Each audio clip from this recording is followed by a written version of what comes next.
najveća čarobna kapa na svijetu. Na kraju velikog grada, u jednoj sasvim malenoj kući živio je čarobnjak Marinko.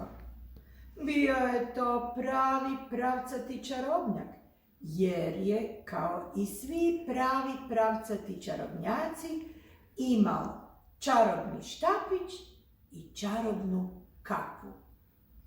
A njegova je kapa bila najveća čarobna kapa na cijelome svijetu i zbog toga je bio strašno ponosan. No, bila je to toliko velika kapa da mu je često zagorčavala život. Ujutro, dok se umivao, kapa bi se uvijek smočila u lavoru, pa mu se voda sve do večeri cijedila niz vrat. A kad bi izlazio iz kuće, morao je sagnuti glavu. Nisko, sasvim nisko. A ako bi slučajno zaboravio, zbog svoje bi velike kape ostao zaglavljen u vratima. Ako bi pak umoran od šetnje zadrijemao na klupi u parku, ptice bi na vrhu njegove kape odmah napravile gnijezdo. Ta kapa, znao je uzdisati čarobnjak Marinko.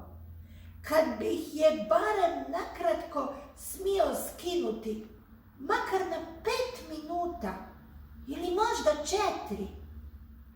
No, tad više ne bih bio čarobnjak, nego samo obični Marinko.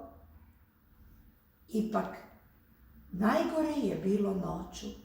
Zbog te najveće čarobne kape na svijetu, čarobnjak Marinko morao je spavati skvrčenih nogu.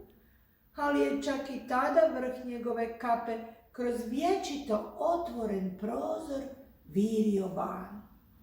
A onda, jedne zimske noći, bilo je toliko hladno da se čarobnjakova kapa zaledila, a s njom i cijeli Marinko. Kad se oko podneva napokon odledio, bio je ljut kao ljuta paprika. Ovako više ne može, viknuo je, zamahnuvši pritom svojom čarobnim štapićem na sve strane. U silnom bijesu pretvorio je stolac u ovcu, ormar u tunel, a zidni sad u kokosovu palmu. Ovako više ne može, vikao i vikao. Ramena su mu se toliko tresla od plača da se kapa u jednom trenutku opasno nakrivila. Brzo je podigao čarobni štapić da je pridrži. Volio bih da je ova kapa manja, makar bila i najmanja na svijetu, pomislio je u istom času i odjednom, puf! Kapa je postajala sve manja i manja.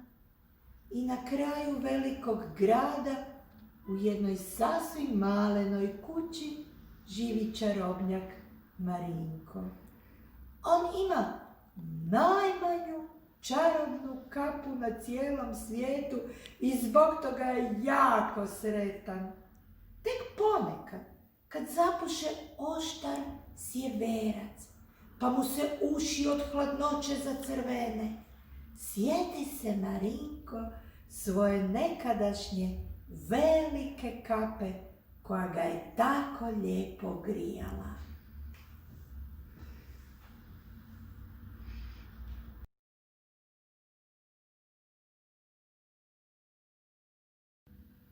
Najveći, čarobno, kapa, svijet, grad, ponos, često, ujutro, voda, večer, umor, šetnja, park, smjeti, minuta, možda, skvrčiti, noć, vječito, otvoriti, prozor, onda, hladno, zalediti, cijelo, podne, ljutit, ljuta paprika, ne može, bijes, ovca, tunel, ramena,